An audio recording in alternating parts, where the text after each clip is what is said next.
Good afternoon, everyone, and welcome to our webinar today, Migrate to Cloud with AWS. My name is Sammy from FMM. There will be a Q&A session at the end of the webinar. We encourage attendees to submit a question into a Q&A box below instead of chat box. Now we pass this to Ms. Suba from Aspirenxt as a moderator. Suba, please. Thank you, Sammy. Good day, everyone, and welcome. This is going to be a very engaging and immersive session, and I'm sure you are all well-versed with the topic that is going to be presented today. But before we begin, I would like to introduce you to us here at Aspirenxt. We are an AWS advanced consulting partner, and we have assisted customers in starting off their cloud journey with different services offered by AWS. Our headquarters are based in Singapore, but we have operations running in Malaysia, India, and the US. Today's talk is going to be covered by our technical cloud consultant here at Aspirenxt. Without further ado, I'm going to pass the session over to our speaker, Mr. Anirudh.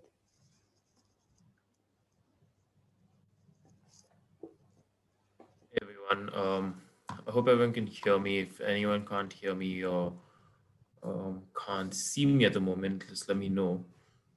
We'll troubleshoot that. But if everyone can hear me and see me, let's get on with the webinar today, shall we? So I'm going to start with just a small introduction to our topic today, and that's migrating to the cloud with AWS.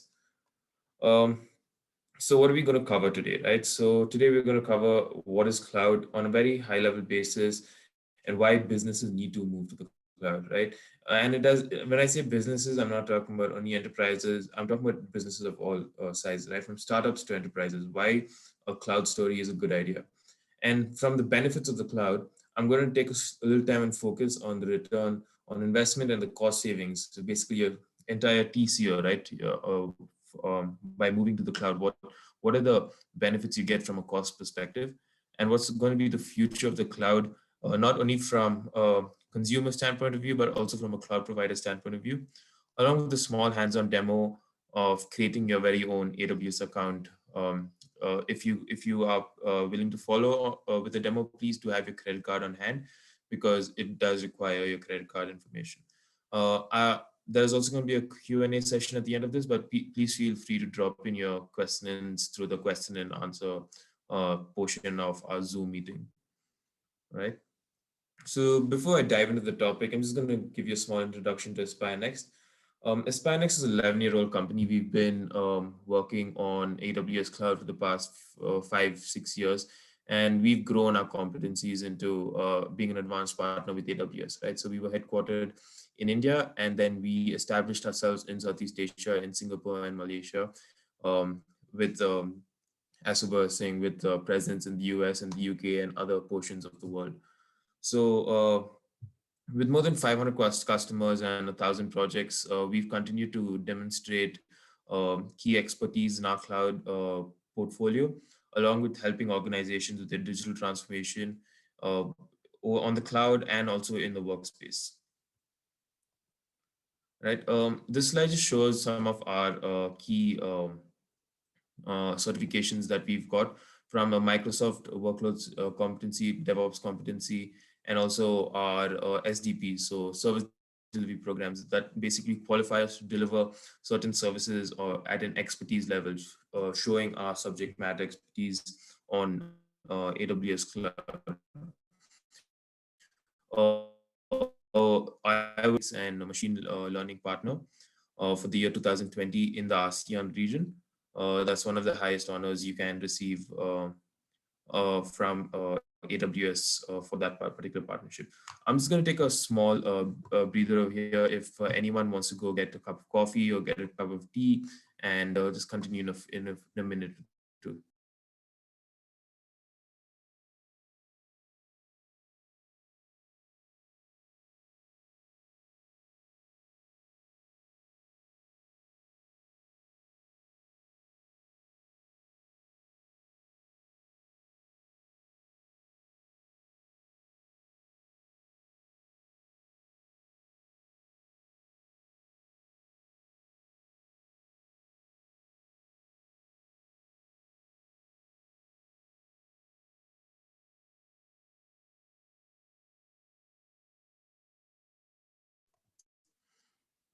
Right. So if everyone's all settled down, let's begin with our topic for today. So the first topic I want to cover today is what is the cloud, right? Now, the cloud is basically, how do I say this? An infinite realm of compute and storage is what I would call it, right? So if you look at traditional IT teams and traditional IT infrastructure for a lot of organizations, you have a data center where you have servers and storage and other components that go into the data center, along with the building itself that hosts the data center and the power and cooling that's required to run the data center, right? Now, imagine all of this, but governed and what do you say, maintained by another cloud provider, by another organization, and you as a consumer just have to go ahead and leverage this on-demand delivery of these IT resources over the internet, right? So you save on buying and owning and maintaining a physical data center and servers, and you have access to cutting edge technology services, cutting edge compute services. So it could be the latest Intel processors, it could be the latest AMD processors, it could be the latest Mac M1 processors, or whatever you're looking at, right? You're able to leverage all of this from a cloud provider over the internet and on a very affordable pay-as-you-go pricing. So that's the basis of the cloud, right? The on-demand delivery of IT resources over the internet at a pay-as-you-go pricing. And AWS has taken this further with not only the delivery of IT resources like compute and storage and networking, but also the delivery of various niche resources, right? So if you have a requirement for a particular database, AWS is able to give you only that database as a service, right? If you're looking at a requirement for a business intelligence dashboard, AWS has the capability to give you that as a service over the cloud. And now this begs the questions, right? Why do I migrate to why should I migrate to the cloud? Well, what's the cloud going to bring to me? Now, organizations of any level are continuously growing, right? And all organizations need agile applications every day. You need continuous evolution in your application infrastructure, in your application portfolio, as well as in various processes that govern this IT infrastructure, right? And that is what the cloud delivers to you. While an organization like yourself can go ahead and focus on what you do best, you can leave it to the cloud provider to do what they do best. And what they do best is provide the IT resources needed for you to run your applications on it. Now, being in the manufacturing sector, I know that as an organizations, you guys run a lot of CAD softwares, right? So imagine the capabilities of running CAD without the need for having an on-premise data center. So this helps you. That's one of the use cases, right? So it helps you host your CAD software on a scalable platform, and that's just one use case. Another use case could be virtual desktops, right? How do your users at the end of the day access your CAD software? You can go through a virtual desktop. How do your users send emails? You can have an emailing service run on the cloud. All of this is done without you needing to manage your own data center. So what does that actually mean for you? So what does the cloud bring to you as an organization? What does it bring to the table? Now, there are three topics I wanted to cover, right? So the first two on a high level, and the third one that is cost on a little more deeper level. The first one is elasticity. Elasticity is the ability for you to scale your infrastructure whenever needed, like at any given point of time, and only pay for what you need, right? So now if you're able to acquire these resources whenever you need them, and then release these resources whenever you don't need them, right? This brings in a certain level of flexibility that you don't have in your current infrastructure, in your data center type of infrastructure, right?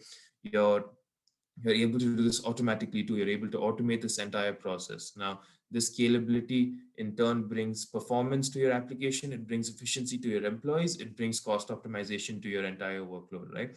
And you're able to access as little capacity as you need. It could be one CPU at any given point of time, or and you can scale it up to as much as 128 cores if you need to, right? So you can run applications on one CPU, you can run applications on multiple CPUs, and only pay for the time you're using these applications for. Now, another benefit you get from the cloud is your increased speed and agility, and all of these benefits are interrelated, right? So just give me a second. I think there's an internet glitch. All right. Can everyone hear me?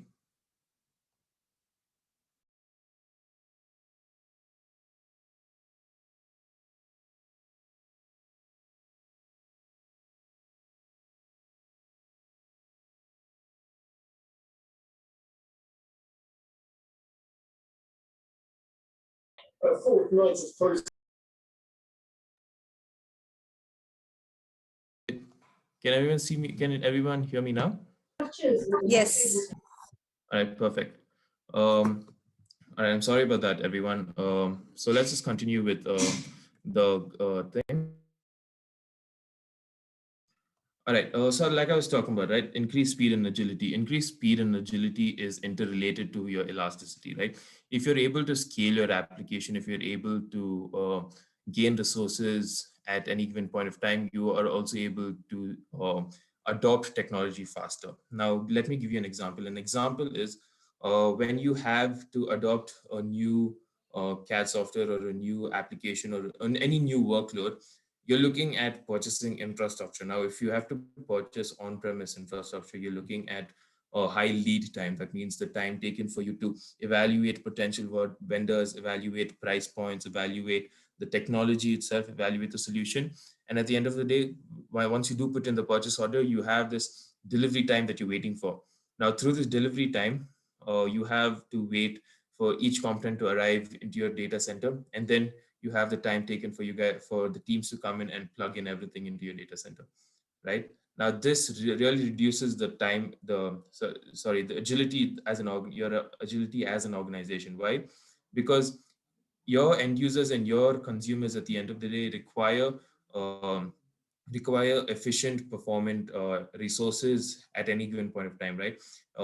They are sometimes impatient. Now the whole COVID scenario is an example of what happened in the IT world, right? Everyone became restless and impatient because they weren't able to gain access to the required resources in a matter of time, right? So because it took such a long time for them to access resources, a lot of the organizations look to the cloud, and that's exactly why the cloud has become the new norm, right? Because it helps in your increased speed and agility. Now with the current scenario that we're in with the pandemic and everything, it doesn't look like this is going away anytime soon. And it looks like this might be the new operating model that we're looking at for a long time. And some companies have also decided to make sure that this is the model that we're going to look at for the considerable future for them, right? Now, why have they done this? That's because they have realized by moving to the cloud, they have experienced benefits that they have not seen on their on-premise systems, on their on-premise infrastructure. So these are two benefits, and the third benefit I'd like to cover today is on the uh, on the cost point, right? So if you see the diagram on your screen, you're able to see multiple levels in a data center, from your facility that you're building all the way to the people who manage the building and everything, right? So all of these points comprise of a data center, and this at the end of the day becomes your responsibility. But when you move into a cloud provider like AWS manages everything from your facilities to your hypervisor, right? And to a certain level on your operating systems and your virtual machines, because they give you the ability to provision it at a very high pace, and also give you the ability to leverage operating system licensing models that are governed by AWS. And at the end of the day, the customer or a partner that the customer works with is responsible only for the data, the application, and the people or the personnel who access the application or maintain the application, right? Now, how does this help you from a cost point of view, right? This is where we have a conversation of capital expenditure versus operational expenditure. Capital expenditure is where you invest a lot of money into setting all of this up, and then you're seeing a hardware refresh cycle of maybe every 3 years, every 5 years. That means in every 3 years, every 5 years, an organization would basically go through a tech refresh because the technology they've used has grown, has evolved, but the hardware needs to evolve to keep keep in line with the application or the technology that they're leveraging, right? Now, for the hardware to evolve, it always involves a new purchase. It always involves a higher purchase. It's always costlier to buy new hardware, right? Because that's how principles like basically hardware vendors work, right? So they have new technology that is technically priced at a higher price point compared to the older technology, and it becomes a really huge capital expenditure during these technical refreshes. But when you look at the same model on a cloud provider like AWS, right? AWS brings you new technologies when they do adopt these technologies, and they're always at the cutting edge of technology, right? They're always adopting new technologies, and they're able to cascade this into to their customers, not at a higher price point, but at a lower price point, right? And this doesn't even become a capital expenditure. This becomes an operational expenditure. So you're not paying lump sum money for the for your initial purchase and then again maintenance fees. You're just paying an operational expense monthly, and this operational expense is governed again by you because you control how much infrastructure you need at any given point of time. Whereas on premise, you're always looking at how much infrastructure you need for the next 5 years or the next 3 years, depending on when your next hardware refreshes, because you need to have enough infrastructure available on premise for your teams to work efficiently, for your applications to work efficiently without needing to have maybe an ad hoc purchase in the middle of the term where you need more infrastructure just to cater to your consumption on premise, right? Now, this brings a huge difference that you see in your total cost of ownership. Like, so you see, I've just put in a small business case as to how a 5-year cost comparison between running your certain level of infrastructure on premise in a co-location versus running it on AWS, right?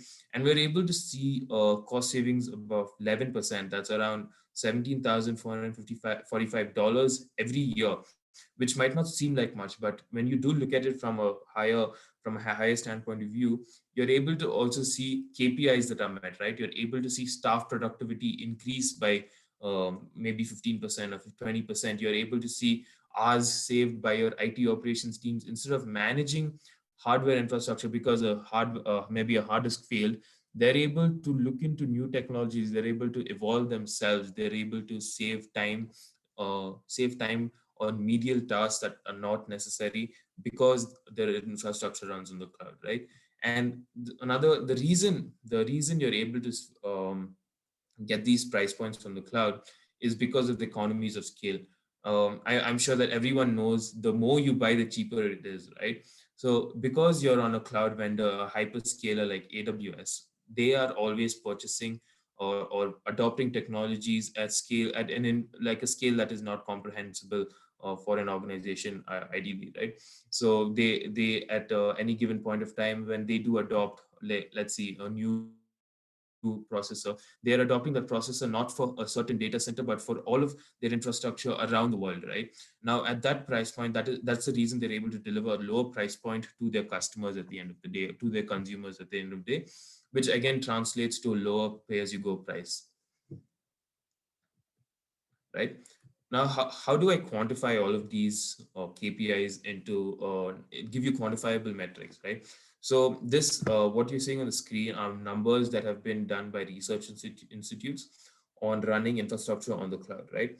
So according to this particular research institute, they are able to save around 31% of average infrastructure costs, 62% of more efficiency in IT management or if your infrastructure management.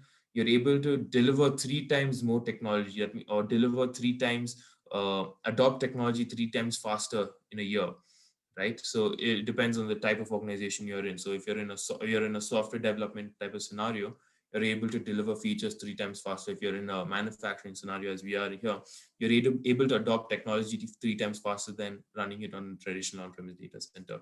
You're able to reduce your unplanned downtime by 69%. Now, we all know that an unplanned downtime means a direct impact to the performance and efficiency of your employees at the end of the day. Like, it's not it's not an IT team that's hit, but at the end of the day, it's the workforce of the organization that's hit due to an unplanned downtime, right? And the IT teams are scrambling to get it up. But by running on the cloud, you're able to reduce unplanned downtime by 69%. Because if I go back to the management stack, right, you see a lot of the portion of your data center is managed by AWS and governed by AWS SLAs. Now, AWS SLAs give you about 99.99% uptime, and that's the reason you're able to reduce your downtime by 69%. And by adopting all of the like these factors and features and of the cloud,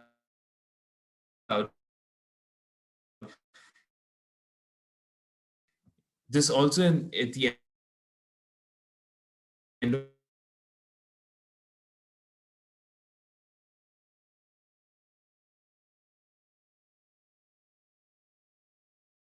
of the day, it reduces your security, gain access. It's not possible on premise. It is definitely possible on premise, but there is also a cost associated to it on premise. But on the cloud, you're able to leverage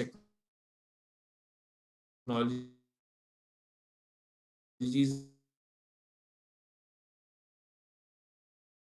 that are setting up an AD, again a virtual machine at the end of the day. So you're able to go ahead and set up this identity and access management on the cloud.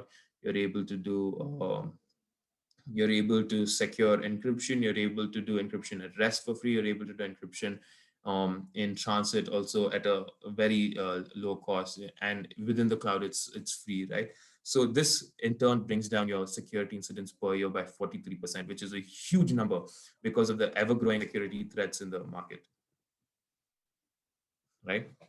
Now, how do you look at migrating an application to the cloud, right? All cloud, all the applications that you have on premise can be fit into various migration strategies known as the 6 R's. That's your rehost, replatform, re-architect, retire, or you can go ahead and what do you say? Um, Repurchase it, right? So these are various migration strategies that basically involve, at the end of the day, assessing, mobilizing, and migrating your infrastructure or applications. So an assessment is basically where a partner such as myself or AWS would basically look into your infrastructure, look into your applications, and give you an idea of what you're running and what you need to do to run this on the cloud at a lower price point. And this at the end of the day helps you mobilize these applications. And once you're able to mobilize the data and your applications and migrate them into the cloud, you're able to modernize your applications. You're able to containerize them. If you look at the new basically the new niche technology software that's being used, softwares or stacks that's being used in the world, it's all about containerization. It's all about going serverless, and these tie hand in hand. Once you're in the cloud, right? Once you migrate to the cloud, you're able to modernize your applications. You're able to, I'm not saying you can't do it when you're on premise. It definitely can be done on premise, but it's easier. You're able to adopt cloud technologies that are native to the cloud provider once you're already on the cloud, right? Now, what are the benefits at the end of the day, the outcomes of migrating to the cloud, right? You've seen the benefits, you've seen how we do it. Now, once you're on the cloud, you're able to innovate with the cloud, right? So you're able to be innovative with the cloud. You're able to, like I said, modernize infrastructure. You're able to go ahead and maybe adopt cloud native technologies, maybe like a database as a service. Or you're able to replace your traditional database with a database as a service, again, removing more administration hours from your workforce, having them be more productive in their normal day-to-day tasks instead of administrating a database that is not really the job, right? Then you're able to retire high technical capital expenditure. I'd like to actually rephrase that and call it technical debt. Now, the reason I call it technical debt is because when you do purchase on-premise infrastructure, it's always going to be a depreciating asset. Now, the reason it's going to be a depreciating asset is because I'm not going to give you like a very technical um, overview of that from how silicon chip works, right? But I'm just saying from the time you plug it in, right? So if you look at a car, once you purchase a car, the time you drive it off the what do you say, your vendor's compound onto the road, you've already lost certain percent of the cost associated with the car. And the same thing applies to infrastructure that you purchase on premise, right? As soon as you plug it in and start it, you have lost a certain amount of money, resale value, and it continues to depreciate over 30% over the first year, 50% over the second year, and 100% over the third year. And a lot of organizations are okay with doing this, with having a depreciating asset. But when that's because they are not maybe familiar with cloud services. When you move to the cloud, you don't have technical debt anymore. There is no depreciating asset because you don't own any of the infrastructure. All the infrastructure at the end of the day is owned by AWS, and you don't have to worry about the depreciating assets that you own because you don't own them anymore. And you're able to, again, like I said, leverage newer technologies without the need for a new purchase. You're able to just scale your infrastructure into a new technology, adopt the technology very seamlessly. So at the end of the day, your end users are seeing performance, and you as an organization are going to see higher efficiency from your end users, right? And all of this at the end of the day reduces risk from a security standpoint of view, risk from a downtime standpoint of view, risks from potential disaster standpoint of view, right? So all of these outcomes are, so these are some of the outcomes that you get from migrating your infrastructure to the cloud. Now, it doesn't have to be a very complex infrastructure application like a SAP application. It could be as simple as a corporate website or a corporate web application, right? So you're able to, by just moving these applications into the cloud, you're able to see definite outcomes. You're able to see outcomes that are in line with these KPIs that are on your screen, or you can also see outcomes that are mapped directly to the KPIs that you have defined as an organization. You're able to see those KPIs also met, right?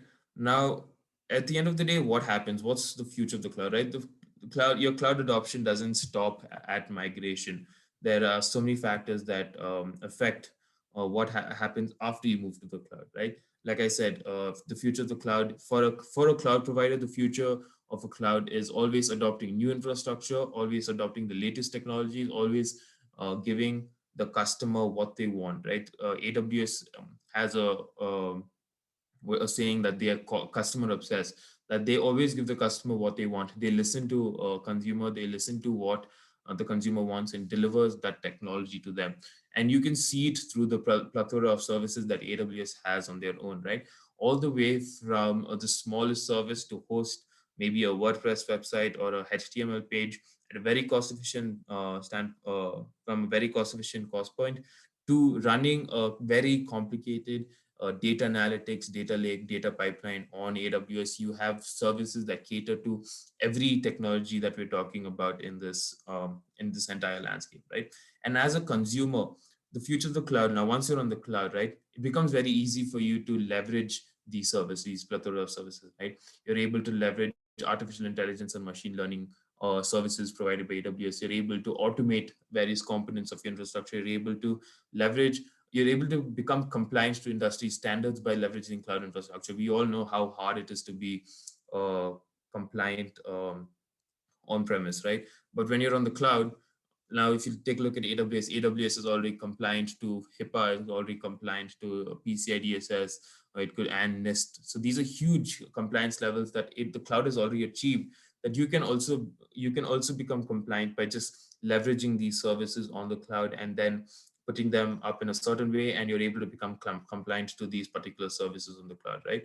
So that makes it very easy for customers and basically consumers of the cloud to evolve with the new technology, to evolve in the growing world. And this, at the end of the day, helps you excel your business in your industry, right? I have a saying that if you have the newest technology, your users have the best application stacks that they're running, they have the best infrastructure. So if the infrastructure is good, the application is automatically going to run better. If the application runs better, your end users automatically work more efficiently.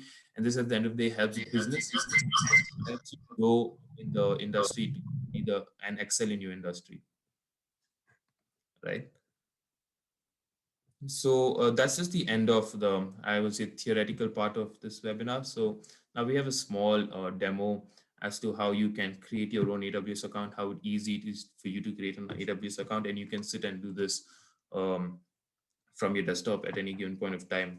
So if everyone is ready, everyone can just head to aws.amazon.com, and this is the page that you will see. So before I start the demo, I'm just going to look at a few Q&As.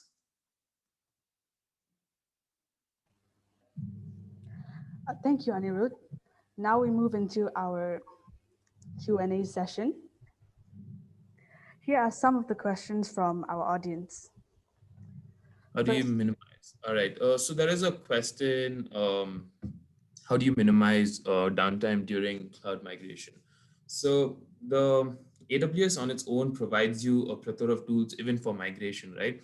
So you're able to go ahead and plug in. So the tool I can talk to you about is something called Cloud Endure Migration, which is a migration tool from AWS. Now, how it works is it continuously replicates your source infrastructure into the cloud. And once your infrastructure is replicated into the cloud, you're able to cut over into production at a very minimal downtime, right? Because it's a continuous replication. This is a little more technical, but it's a continuous block by block replication. So any changes done on premise is continuously replicated to the cloud till um, the business is ready to cut over to the cloud, right? So once you cut over to the cloud, you're able to, it's as simple as changing a DNS entry. So for the end user sees no difference, right? So that's one of the KPIs we look at while you're doing a migration, right? As an end user, I should not see the difference about me of the organization moving from an on-premise data center into the cloud. It has to be as seamless as that, and that is something you can achieve by leveraging a tool like Cloud Endure Migration. I hope that answered your question. Another question is, can AWS host SolidWorks licenses? Yes, AWS can host SolidWorks licenses. It runs, so you can host SolidWorks. You can run AutoCAD. You can run KeyShot, or if you're into 3D modeling and stuff. So yes, it can host SolidWorks licenses. Please elaborate how you reduce the security incidents per year. All right, so this is going to, I'm going to just park this question for a few minutes after the demo, because it does involve a little more conversation. What are the security and privacy factors to consider before, during, and after migration? I think I'll club these answers together. Please just wait till after the demo. What is the minimum bandwidth requirement? There is no minimum bandwidth requirement per se, because at the end of the day, if you've hosted your application on the cloud already, your end users are already leveraging either your organization's internet requirement or internet, or if they're working from home, they're leveraging their own internet to access the web applications. If you're talking about the minimum bandwidth to transfer data from your on-premise data center into the cloud, it really depends on the applications, but typically migrations were done very easily even over the organization's existing internet connections. If there is a requirement, there are various devices. AWS has migration devices that help you migrate data from your on-premise data center into the cloud at a very cost-efficient standpoint of view. Or AWS also has the ability for you to um, create a dedicated line between your headquarters, your on-premise data center, and AWS, and you're able to do your migration over that. In case you're looking at maybe petabytes of data or hexabytes of data, you're able to move data through either these devices or this dedicated line back into the cloud. I hope that answered your question, Faiz. All right. The next question is, should you consider single cloud or multi-cloud? Single cloud and multi-cloud. All right. So it really depends on the use case at the end of the day, right? Multi-cloud story is also good. I know a lot of enterprise organizations, a lot of organizations actually who use multi-cloud because they see that they could benefit from using a different cloud for a different use case, and maybe AWS for a different use case, right? So it really depends on the use case at the end of the day. There's no hard and fast rule that says you have to be a single cloud user and you can't be a multi-cloud user. Multi-cloud is a good story, and it really depends on the use cases at the end of the day. We're happy to run you through the possible solutions for the use cases. All right, and there's a last question of what KPIs will show a successful cloud migration. All right, so there are KPIs like latency, there are KPIs like reduced security, there are KPIs like seamless transition of data, minimal data loss, reduced RPO and RTO. These KPIs would basically show successful migration, cloud migration, along with data accessibility, UAT factors that are considered during the cloud migration, and also a successful cutover of the migration application for end users into the cloud environment. Now, these are just some of the KPIs that show successful cloud migration at the end of the day. All right, let's proceed with a short demo, and then I will answer the more technically advanced questions on security. All right, so if everyone could just head to aws or amazon.com. Once you're on aws.amazon.com, there is an icon on your right hand corner called create an AWS account. So just go ahead and click on that, and you will be redirected to a sign up page, right? Once you're on the sign in page, you can just go ahead and enter your email address. Just remember, this email address cannot be associated to an existing email AWS account. It's if it's a unique email address that's never been used on AWS, you can go ahead and use that, and then go ahead and enter your the password. Sorry about that. Right, so go ahead and enter the password after you've entered your email address. Once you've entered the password, remember the password has to be compliant. This is again at the end of the day PCI compliant password structure, and enter a unique account name. Right, it could be your name, it could be your organization's name. And once you've done that, you go into another the continuation of the sign up page is where you go ahead and put in your contact information. And there are two account types that you have on AWS. You have a personal account that is for personal use, and then you have a professional account that is for your organization's use, right? So in this case, I'm going to be creating a personal account. You just go put in your name, the phone number, your country, region, the address you're in, along with the city and your state, so basic details on your address and your postal code. If you're in your professional, if you're doing it as a professional account, you put in your GST number and various other information related to your business. So it would be the business name, it would be the business location, and then you go ahead and you accept AWS's customer agreement, which is available publicly in case you do want to evaluate their customer agreement. Once you've done that, it does ask you for payment information. So this is where you go ahead and enter your credit card and debit card number. So once you've entered your credit card and debit card number, along with various other details, right? So let's just get that details entered in on the screen. And so you can choose your billing address to either be and the address you put in last time, or it can be a new address that you want to add in case your billing address and your contact address are two different addresses. Right, so just entering the card details.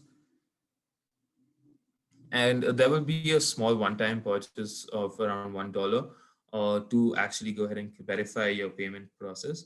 So once you've done that, you go ahead and confirm your identity, right? And you have two options. You can either confirm your identity as a text message or a voice call. So you enter your phone number, you enter the security check, and you do hit contact me. And when the call does come through, just enter the 4-digit number that you see on screen, right? So it's an immediate call. You enter the 4-digit number and it'll automatically verify you. And now you've almost at the end of creating your AWS account. So if this is a personal account, this is where you select your support plan, right? So a support plan basically gives you a certain amount of hours from AWS, and your various support plans. If it's a personal account, select basic, and if it's an organization account, I would say select business. And once you've done that, congratulations, you've gone ahead and finished creating your AWS account. It's as easy as that. It only takes a few minutes, and you would have received an email with the verification link. And once you've logged into your AWS, and once you've done that, you can log into your AWS account and start provisioning resources very easily. All right. So like I said, I'm just gonna answer these two questions before I move into what offers we have as part of our engagement with FMM and AWS as from Aspirenxt. So the questions, just to reiterate, were elaborate on how we reduce security incidents every year, and what are the security and privacy factors to be considered during, before, during, and after migration. Now, to answer the questions, I want to look at what basically are the key security aspects. A security team looks at three things: okay, confidentiality, integrity, and availability of data. Now, this is not only of your data; it's also about your information system. So it's information security and information system security, right? Now, when you look at confidentiality, you're able to enable this by using encryption at rest by leveraging AWS's encryptions, right? So you have FIPS capable encryption standards that you leverage on AWS to encrypt data at rest. You're able to encrypt data in transit with TLS 1.2, which is the highest level of transit data encryption available in the industry. You're able to, along with this, you're also able to govern your infrastructure from an audit standpoint if you're able to log, right? So all security team basically ensures that they're able to track changes, and you're able to do that with the logging structure that is available from AWS. Both the logs on your audit trail, security logs, your DNS logs, it could be IP logs. So all of this all of these logs are available to you through the cloud provider, right? Now, once you've had all these logs, what do you do with all these logs, right? You need to process and analyze these logs, right? AWS gives you artificial intelligence backed services that do this for you, right?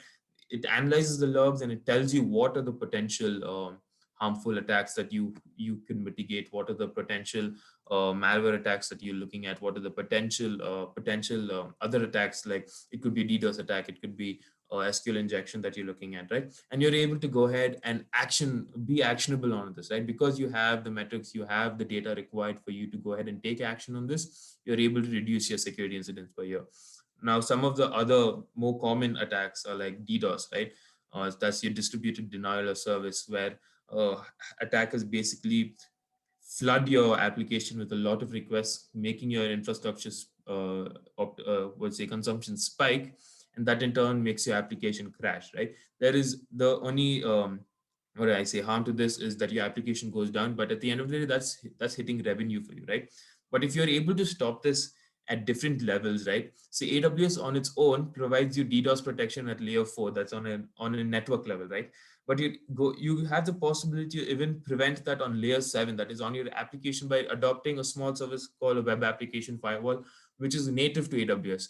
You're able to just put that into your application environment, and you've gone ahead and again protected your application on another level, right? So you have your security is like an onion, right? So you have many layers, and an attacker is going to try peeling layer by layer and layer by layer. But if you're able to heal layer by layer, you're able to basically reduce the security incidents per year, because attackers are eventually going to give up. Even if they don't give up, they're eventually going to get caught. Or the AWS does have a proactive security team looking at everything, right? So if AWS sees that you're being attacked, eventually AWS is going to block that attack from a cloud standpoint of view, from their level itself, right? And they're going to protect your AWS account, because why? They're responsible to protect your infrastructure at a certain level. There's a shared responsibility, yes. Customers are responsible for a certain part of the infrastructure, like I showed you in the diagram, and AWS is responsible for certain part of the infrastructure, right? But at the end of the day, to help you protect that part of the infrastructure that you are responsible for, AWS gives you the tools necessary, gives you the building blocks to put together a solution that will help you protect that infrastructure, right? Now, I hope that answer that question. In the case of what you have to do during a migration, so during a migration, confidentiality of data is very important. So encryption at rest, encryption in transit is something that is always taken care of during migration. Before migration, this really is up to what is the security standards the organization follows on premise, right? So we would be during an assessment, we would say that, okay, during the migration, this is what we need to do. So how do we securely do it, right? So it could be opening a port. Now, opening a port is actually a very dangerous thing, because that is something attackers leverage in open port. But we're able to go ahead and open that port only to a certain IP address that is on AWS. So you have a one-to-one connection between your headquarters and your cloud, or you can go further and establish a VPN connection, right? Establish your VPN between your headquarters and AWS, and you're again gone ahead and secure this with encryption in transit and a dedicated, or you could set up a dedicated line, right? So that's something to do before and something to do during. And what after migration, right? So like I said, after migration is where you start leveraging these AWS native tools to go ahead and build up your security posture, build up your security services, build up a solution that actually helps you reduce security features. Um, uh, Helps you reduce security incidents every year, or on a quarterly basis, you're able to track these KPIs. I hope that answered both the questions that were posted in the chat. Thank you. What next, right? As a partnership with the AWS and Aspirenxt and FMM, we have actually brought out this offer where we are going to help you migrate your website or web application to AWS at $99. That's $99 exclusive of tax. and you're able to claim this offer if just using the coupon code. Just send us an email at marketing@aspirenxt.sg with the coupon code. I'm just going to stay on the screen so people can go ahead and grab that coupon code. Just take a screenshot. But this presentation will also be cascaded down to all the participants. Go ahead and send us an email with that coupon code. We'll go ahead and evaluate the application and help you actually migrate that at only $99, right? So that's one of the offers that we have.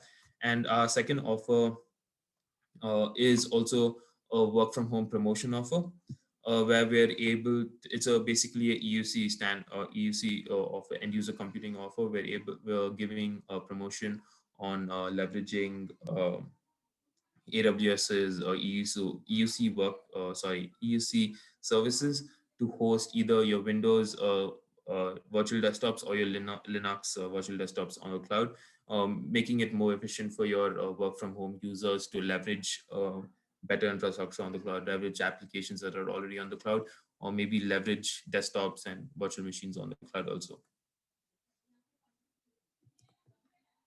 So if there are any other questions, I'd be happy to take them right now.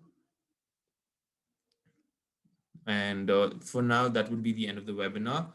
I'm just going to wait to see if there are any more questions in the question and answer section of Zoom.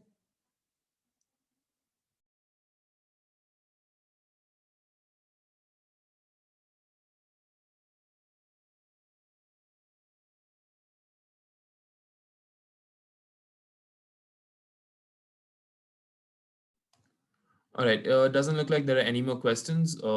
So thank you everyone for joining us today. I just wanted to give you a short introduction to the cloud and how it's going to be like for an organization to migrate to the cloud. Okay, looks like we have a question. So can you brief on the backup? All right. So you have different levels of backup, right? So if you look at it from an on-premise standpoint of view, you have your tape backups, you have system level backups, and you have file backups. When you're on the cloud, you don't have to do infrastructure backups anymore. You just do snapshots and images and file level backups, right? And these are the snapshots and image level backups are something that are native to the cloud.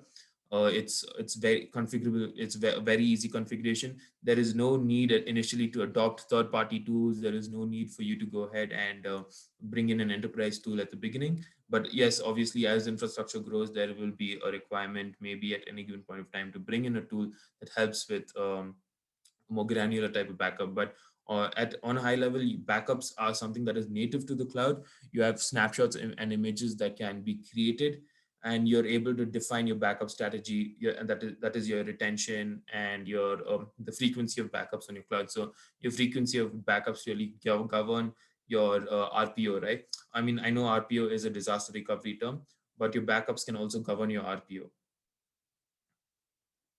What is the minimum server Windows license required by AWS? Now, if you are running on older Windows servers, like maybe Windows 2003, there is a possibility for you to bring over the Windows 2003 license also into the AWS, but like it really depends on the application stack and various other discoveries that we will do and assessments that we will do. But you're able to bring in old Windows licenses also into the cloud. So this is where you bring your own license, and you don't, AWS won't provide you licenses for any license below 2012. All right. So once you've done that, you're able to bring in the old license. Now, from a minimum, leveraging AWS's licenses or being more flexible on the licenses, you would basically be using Windows 2012 and above. But I would look at migrating even out of Windows 2012 into Windows 2019. If you do have software assurance, or during this migration itself, you have the capability to actually adopt newer operating systems if you are open to it. AWS has two licensing models. You have your bring your own license, where if you have licenses available, you can bring those into the cloud, and you're able to leverage your licenses on the cloud under all the Microsoft licensing terms and software assurance terms that you have.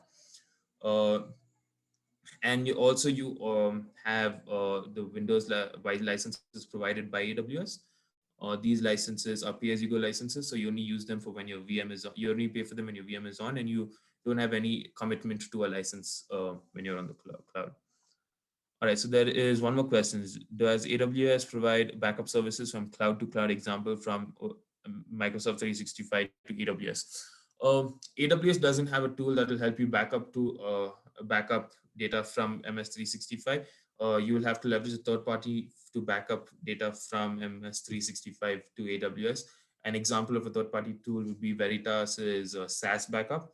So what SaaS backup does is it plugs into Microsoft 365, backs up everything into S3. So you're able to leverage AWS for your storage of your data, and you're able to leverage a third party to back up your other cloud infrastructure. What AWS does provide is the ability for you to do a disaster recovery from Azure to AWS, right? So Cloud India also has a disaster recovery portion. There's a migration tool and a disaster recovery tool. So you're able to go ahead and replicate your infrastructure that you're running on Azure into AWS. And at any given point of time, you're able to fail over to AWS whenever there's a disaster in Azure. So that's how the multi-cloud strategy works. I hope that answered your question, Umi. Thank you, Anirudh. If there are no further questions, that concludes our webinar for today. And thank you everyone for participating. And please be reminded to claim your offer by emailing it to us at marketing@aspirenxt.sg. Thanks again, everyone, for participating. Thank you, everyone. I hope you guys have a brilliant day today. Bye-bye.